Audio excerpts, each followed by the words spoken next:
Анатолий Кузичев – радио- и телеведущий, бывший продюсер известных российских радиостанций, чья трудовая биография могла сложиться и по-другому, но судьбу определил его величество случай. На протяжении многих лет Анатолий является несменным ведущим общественно-политического ток-шоу на Первом канале. Умение креативно мыслить, понимать происходящую ситуацию, непреклонно идти к цели, а главное – всем сердцем любить свое дело – в этом кроется секрет его успеха. Активная жизненная позиция Анатолия Кузичева известна всем. Он считает себя настоящим борцом за страну. Однако в юности этот человек вовсе не мечтал о профессии журналиста. Его привлекала высшая сфера – поэзия. Суровая жизненная школа заставила сделать иной выбор. Несмотря на всю популярность, о биографии Анатолия Кузичева в интернете не так много достоверной информации. Некоторая часть данных базируется на предположениях. Закрытая личная жизнь телеведущего только подогревает интерес его поклонников и любопытных зрителей. Анатолий Кузичев родился 15 мая 1969 года в Москве. Его отец был инженером, высококлассным специалистом, окончивший школу с золотой медалью, затем получивший диплом МАИ.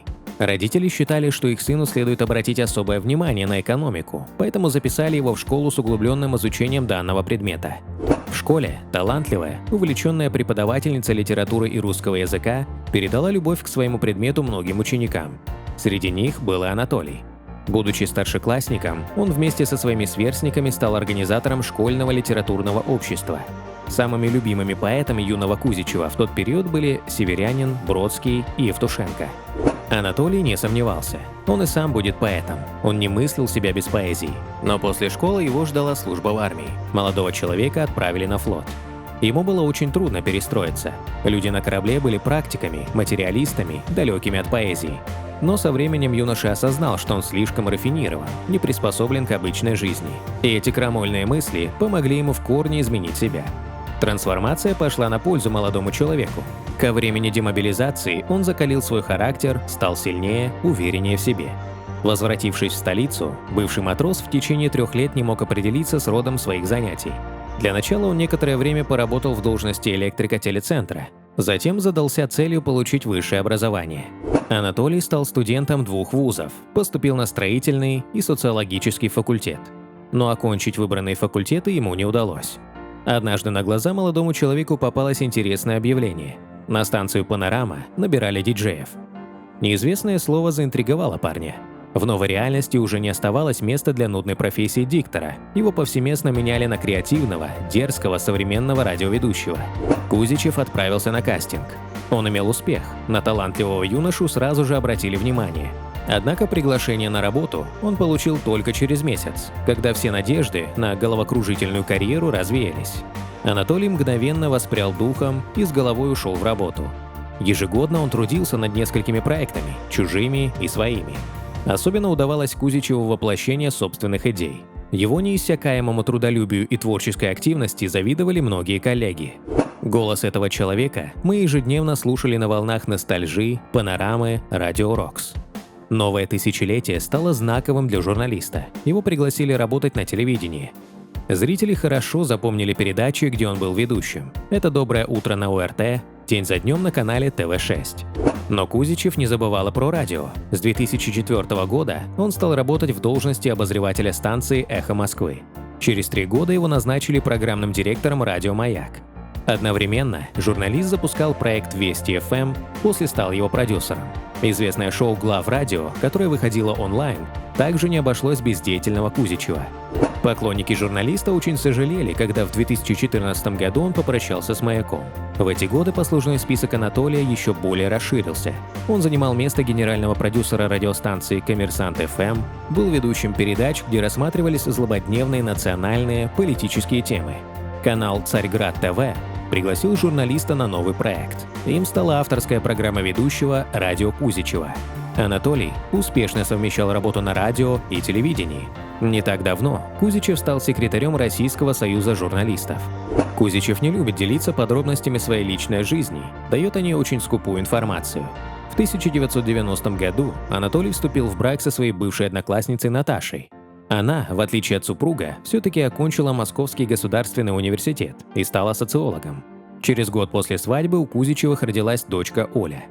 Анатолий счастлив со своей супругой Натальей более 30 лет. Дочь Ольга закончила философский факультет МГУ, работала пресс-секретарем «Мегафона», сейчас также работает в пиаре, но уже в политической сфере. Рассказывает о дочери журналист. «Я рад, что она самостоятельная, не вижу смысла ее поддерживать, не обязательно папе протаптывать дорожку».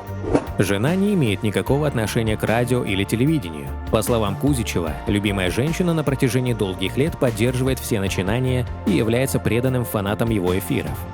Много раз любящий супруг подчеркнул, что с трепетом относится к своей второй половинке и называет ее «моя голубка». Супругам нравятся совместные путешествия. Они часто бывают на природе, на даче, любят грибную охоту, шашлыки. В семье ведущего есть и домашний питомец – голубой британец, которого зовут Пашей. В весенне-осенний период Анатолий с семьей живет в загородном доме, поэтому вся лавина дачно-садовых проблем обрушивается на него. Он не чувствует от этого усталость или тоску. Наоборот, ему это доставляет редкое удовольствие. Он испытывает счастье, когда осушает дренажный колодец, растягивает шланги. В садоводстве хорошо разбирается его супруга. Она всегда этим интересовалась. Она руководит процессом, а Анатолий исполняет. Также в свободное время Кузичев любит читать. У него хорошая библиотека дома, но чаще он стал перечитывать любимые произведения, чем читать что-то новое. Анатолий не оставил своего юношеского увлечения, ему по-прежнему нравится поэзия. Более 4000 стихов журналист знает наизусть и очень гордится этим. Он с трепетом относится к классикам, читает современных авторов, но среди новых имен пока не сумел отыскать себе кумира. Ну и, конечно, они с супругой любят путешествовать. Они ни разу не провели ни одного отпуска друг без друга. Дочь тоже брали с собой лет до 16, но потом ей стало с ними скучно. Анатолий Кузичев с детства поклонник московского «Спартака» и занимается боксом. В будние дни Анатолия Александровича можно увидеть на Первом канале в передаче «Время покажет». Кузичев работает вместе с Артемом Шениным, Олесей Лосевой и Русланом Асташко. Они разбирают насущные проблемы внешней и внутренней политики. Это трудная задача, однако Анатолий прекрасно справляется с ней. Отзывы о работе ведущего самые положительные. Многие зрители считают его очень умным, деликатным, эрудированным человеком, которому присущ тонкий юмор. Работа в этом проекте дается нелегко. Ведущий после передачи чувствует эмоциональную и психологическую опустошенность. Но Анатолий испытывает большой интерес к политике. Это дает ему силы к быстрому восстановлению. Многие зрители разделяют Кузичева с Артемом Шейниным на доброго полицейского и злого. Поговаривают, что один вспыльчивый, а другой сглаживает углы. Отчасти так и есть. Это концепция передачи и естественные они. Невозможно придумать программу, назначить ведущих на ту или иную роль, если эта роль не будет гармонировать с его собственным реальным «я». Невозможно что-то изображать, имитировать в прямом эфире каждый день. В каком-то смысле это роли, но прописанные под каждого из нас. Да и программа наша была бы похожа на лекцию, если бы в ней не было конфликта, полярных мнений, суждений. Делился в интервью Анатолий. В программе Захара Прилепина «Чай с сахаром» Кузичев признался, что после каждого эфира чувствует себя как выжатый лимон. При этом он ни разу не пожалел, что выбрал именно эту профессию. Несмотря на успех и востребованность на телевидении, Кузичев не исключает, что в любой момент может вернуться к тому, с чего начинал. Анатолий убежден, что радио остается самым живым источником подачи информации. Каждый эфир – это живое общение с настоящими слушателями. Не обошли скандалы стороной и Анатолия Кузичева. Так, во время прохождения Олимпийских игр в Токио ведущий позволил себе в эфире шоу пародию на трансгендерную тяжелоатлетку из Новой Зеландии – Лорел Хаббард. Международный олимпийский комитет призвал руководство Первого канала объясниться за оскорбление в адрес ЛГБТ-спортсменки. Извиниться за шутку журналист отказался, объяснив, что выразил не только свою позицию, но и соперниц тяжелоатлетки, которые были недовольны участием Хаббард в соревнованиях. В интервью Анатолий Александрович заметил, что не ждет санкций от МОК, так как не имеет с организацией никаких контрактов или соглашений. Друзья, талант, харизма, успех и слава у Анатолия Кузичева уже есть. Поэтому давайте пожелаем ему здоровья, уверенности, блестящих идей, постоянного совершенствования и большой удачи.